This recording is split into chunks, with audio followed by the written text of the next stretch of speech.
Hello and welcome back to Global Value. Today we're performing a fundamental stock analysis of Fidelity National Information Services, Inc., ticker symbol FIS. So we're looking at the business today as a subscriber request. Currently, FIS is trading for $63.93 per share. Over the last year, their stock price is down 31%. Over the last 5 years, their stock price is down 36% overall. So their stock price is declining at a rate of 8.5% annually. Over 10 years, it's a different story for the business. Their stock price is compounding at a rate of just under 5% annually. And going back just prior to the global financial crisis, over the last 17 years, FIS is compounding their stock price at a rate of 3% annually. Keep in mind that the company does pay out dividends. Currently, they pay out just under a 3% dividend yield. That's nearly twice the dividend yield from an S&P 500 ETF, and their average dividend yield throughout this time frame would be in addition to these compounded annual returns in their stock price, although that's likely still underperforming the market by quite a bit over this period. So FIS is currently trading about $7 below their 52-week high. They're down more than $40 from their 52-week low. There's not a lot of short interest around the business, and FIS is a large business. They have nearly a $38 billion market cap. For more background about the business, Fidelity National Information Services legacy operations provide core and payment processing services to banks, but its business has expanded over time. By acquiring SunGard in 2015, the company now provides record keeping and other services to investment firms. With the acquisition of WorldPay in 2019, FIS now provides payment processing services for merchants and holds leading positions in the United States and the United Kingdom. About a fourth of their revenue is generated outside of North America. A major thing to note is that their WorldPay acquisition was for $43 billion in March of 2019, and that the business recently announced that they'll be spinning off their merchant business, which is built on that WorldPay acquisition. That's led to a major impairment of goodwill in the business in their most recent fiscal year. We'll cover that throughout our analysis. So Fidelity National Information Services, Inc. was founded in 1968 and is headquartered in Jacksonville, Florida. So for our fundamental analysis today, we are performing the Select 6 analysis, taking a checklist-style approach of 6 standard financial metrics to come to a holistic and beginning understanding of FIS based off of their business fundamentals. So this analysis is still an evolving and improving process. It's a work in progress, and it serves as an opportunity to learn in public. So it will continue to improve and get better over time. With that said, let's get right into today's analysis. Starting things off with metric number 1, we want their average return on capital over the last 5 years to be above 14%. There are two major reasons for this. First is that over the long run, over the course of decades, a stock is likely to return approximately what its underlying business returns, and these business returns are going to be captured here by return on capital. The second is that the average publicly listed business earns about a 7% return on capital, so by looking for a benchmark of 14% or higher here, we can potentially build in some margin of safety for ourselves based off the overall quality of the business being about twice as good as average. FIS has produced pretty anemic returns on capital through their most recent 4 fiscal years. In 2018, they had about average returns on capital, but since then, their returns on capital have been pretty low. Averaged out over this time frame, FIS is earning less than a 3% return on capital in these last 5 years. So this is an X. They're earning returns on capital that are about half of those of a typical business. So these are pretty below average here. Next up for metric number 2, here we're taking a high-level overview of the growth of their business. So we're looking for revenue, net income, and free cash flow growth over the last 5 years. FIS has grown their revenues by 72% in this time frame. Again, this is including their WorldPay acquisition from 2019. That was incorporated as some revenue growth for the business. Their earnings look like they're down massively over this period. This again is because of that impairment of goodwill that we mentioned. So in their most recent fiscal year, the company took a $17.6 billion impairment of goodwill related to the WorldCom acquisition, as they're now spinning off that business. Even though their earnings look like they're down here, that thankfully was a non-cash charge for the business, as their free cash flows are actually positive over this period, and their free cash flows have increased. They've almost doubled during this time frame. So because their earnings are down because of that impairment,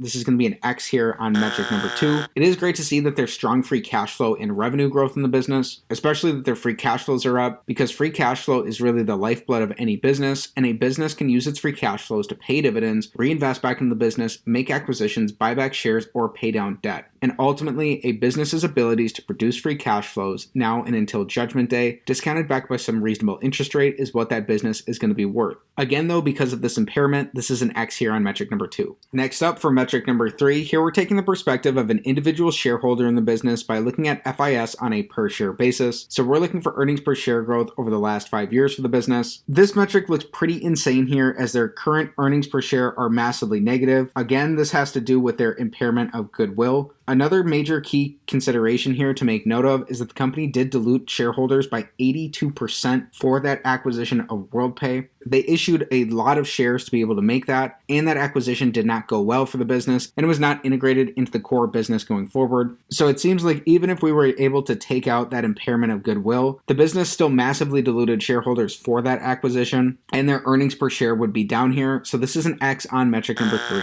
Next up for metric number 4, here we're looking for something similar. So here we're looking for free cash flow per share growth over the last 5 years. As we learned in our previous metrics, their free cash flows have nearly doubled over this time frame, but the business has diluted existing shareholders by 82%. Even with that being the case, their free cash flow growth is slightly outpacing their shareholder dilution. So this is actually going to be our first check of the day coming in here on metric number 4, as in their most recent fiscal year, FIS produced $4.22 worth of free cash flow for each share that they had outstanding. Next up for metric number 5, here we're evaluating how the business is utilizing debt. So we don't want to be investing in overly levered businesses, because during economic downturns, it's overly levered businesses that are going to be at the greatest risk of poor outcomes. So we want their net debt, which is their total debt minus their cash and their short-term investments, to be below the amount of free cash flow that the business has produced over their last 5 years. Because of their WorldPay acquisition, the company more than doubled their net debt position from fiscal 2018 to fiscal 2019. Since then, they've reduced their net debt position slightly, and currently the business has about $18.3 billion worth of net debt. However, over this period, FIS has only produced $16.4 billion worth of free cash flow net, meaning that it looks like the business is still utilizing more debt than their average free cash flows would be able to support here, and this is going to be an X on metric number 5. One thing we do want to point out is that with the business's nearly $3.7 billion of free cash flow in their most recent fiscal year, if we were to extrapolate those over the next 5 years, that would be slightly supporting this net debt position. So it does look like the business's net debt position is more reasonable based off their current free cash flows and even a 3-year average of their free cash flows. But this is still going to be an X here. Recapping where we stand currently, through our first 5 metrics, we only have 1 check and 4 X's for FIS. Then our 6th and final metric, the big metric of them all, we want their average free cash flow to their total enterprise value to give us a yield that's above 5%. So if this is the case, this may potentially offer us a slight risk premium to the yield of the 10-year treasury and may offer us a reasonable starting point for evaluation of FIS. We're using their total enterprise value because it's going to give us a perspective of the business that's more similar to as if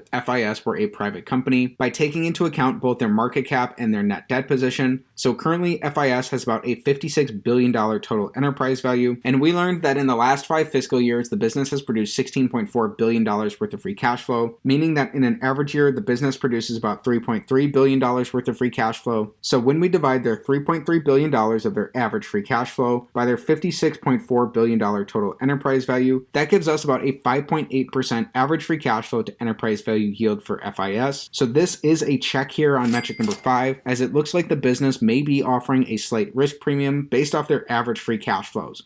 Also worth being aware of is that their current free cash flows are slightly higher than where they've been at historically. So the business produced $3.7 billion worth of free cash flow in their most recent fiscal year. And to get a current free cash flow to enterprise value yield for the business, when we divide their $3.7 billion of their most recent fiscal year's free cash flows by their $56.4 billion total enterprise value, that gives us about a 6.5% current free cash flow to enterprise value yield for the business. So it looks like FIS may be offering a slight risk premium on both an average and a current basis of their free cash flows to enterprise value yield. Just because this is the case here doesn't mean that you're going to run out and go buy the business. This type of analysis is not financial advice, and it's not a buy or sell recommendation of any security. This analysis is meant to be taken in holistically, and this is one of our 6 metrics that, although they're simple, when they're combined together, they can be powerful. Even though this is our final metric, you'll want to stick around until the end of the video because we've still got some interesting things to cover for FIS. As a bonus, we're looking at their dividend profile. So FIS currently pays out about a 3% dividend yield. That's nearly double the dividend yield that's being paid out from an S&P 500 ETF. People make mistakes though all the time by blindly chasing dividends, so it's important to stop and look at the underlying fundamentals of a business and to determine whether a company's dividends are healthy and supported based off their free cash flows or their earnings, depending on the type of business. For FIS, we want their free cash flows to support their dividends, and that's been the case in all 5 of these years. The company has grown their free cash flows per share slightly, and they've also grown their dividend payouts per share as well. Keep in mind that it looks like the company's using a higher amount of debt in their business, and there are the competing uses for free cash flow that we had discussed previously. So if you're potentially interested in FIS based off of its abilities to return capital to shareholders through its dividends, you'd want to dig in and understand management's approach to capital allocation going forward, especially as the company's pretty massive acquisition in 2019 was more than their current market cap today, and they took significant write-downs on that, and with the company having to respin that off, that's pretty much a busted merger. So if you're interested in the business, you would really want to do the work here to understand both the competence and integrity of management, especially when it comes to their capital allocation strategy moving forward and correcting some of these previous mistakes. Everything we've discussed so far is important, but there's something missing that in my opinion is the main reason to analyze FIS, which takes us on to using a discounted cash flow model to come to a potential fair intrinsic value for FIS.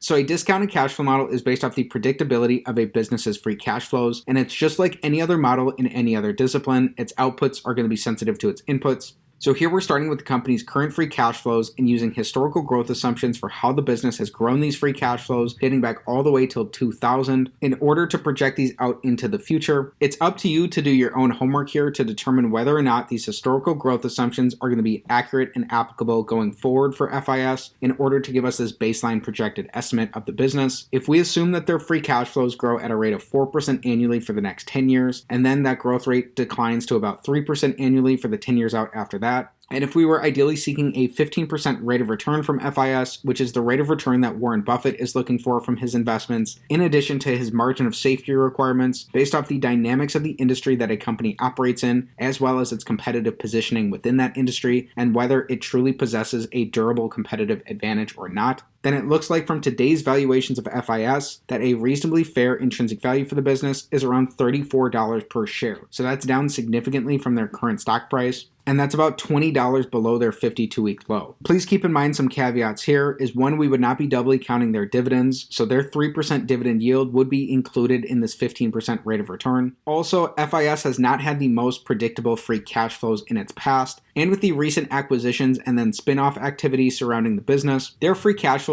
may be more difficult to understand where they're going to end up in the future compared to the free cash flows of some other types of businesses. So please be mindful of the fact that this type of analysis is not financial advice, it's not a buy or sell recommendation of any security, and before considering any potential investment decision, please consult with the properly licensed and registered legal and financial professionals. So in just a minute, we'll talk about our summary for FIS, but we have to address something first. What are some of the qualitative aspects of this business? Starting with some of the key points around a potential long thesis for FIS. Number one, with healthy operating margins and limited reinvestment needs, FIS throws off a good amount of free cash flow and actively returns it to shareholders. Number two, the shift toward electronic payments may continue to create room for acquirers to see strong growth without stealing share from one another. And number three, the bank technology business has been very stable, characterized by high amounts of recurring revenue and long-term contracts. Then for some of the key points around a potential short thesis for the business. Number one, First Data has recovered from its historical issues and under Fiserv's roof could become a tougher competitor. Number two, FIS's bank technology operations are tied to a mature industry, which limits its growth prospects. And number three, compared with its peers, FIS's customer base skews more heavily to large banks, which have greater bargaining leverage. So hopefully this offers a balanced perspective around some of the key qualitative aspects of FIS's business, supporting either a potential long or a potential short thesis of the company. Now it's time for our summary. So Fidelity National Information Services, FIS, checks the box on 2 of our 6 metrics today, meaning that the company looks like it's a weak candidate for further research into the business. The business is earning below average returns on capital. While they have grown their revenues and their free cash flows, they had a major impairment of goodwill associated with their WorldPay acquisition in 2019. Currently, the business has a market cap that's less than the value of that acquisition alone. They also diluted shareholders 82% over the last 5 years, mostly going toward that acquisition, which is pretty much a broken acquisition now that the company announced that they'll be spinning that off.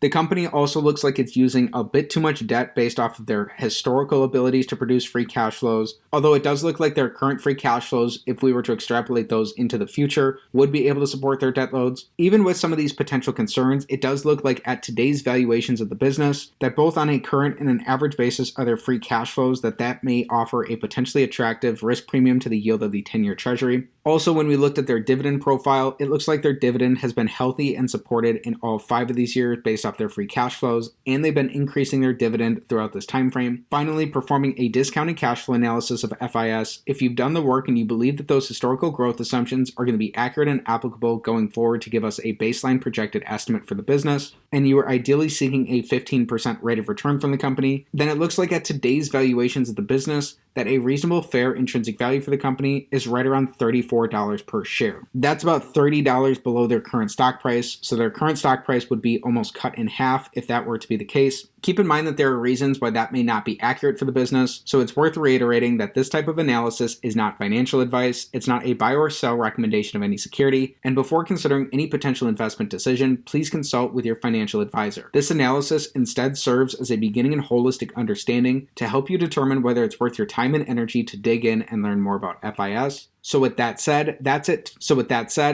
for today's fundamental stock analysis of Fidelity National Information Services, Inc., ticker symbol FIS. We looked at the business today as a subscriber request, and with FIS checking the box on 2 of our 6 metrics, it looks like they are a weak candidate based off their attractiveness for further research into the business. But again, with a lot of merger and acquisition activity at the company and their recently announced spinoff, it could still be interesting to dig in and learn more about the business. So I'm happy to make an analysis of the company, and if you enjoyed today's video, please be sure to like the video, subscribe to the channel for more stock analysis videos, and comment down below what business you want me to take a look at next time. Thanks for learning about FIS with me, and have a great day.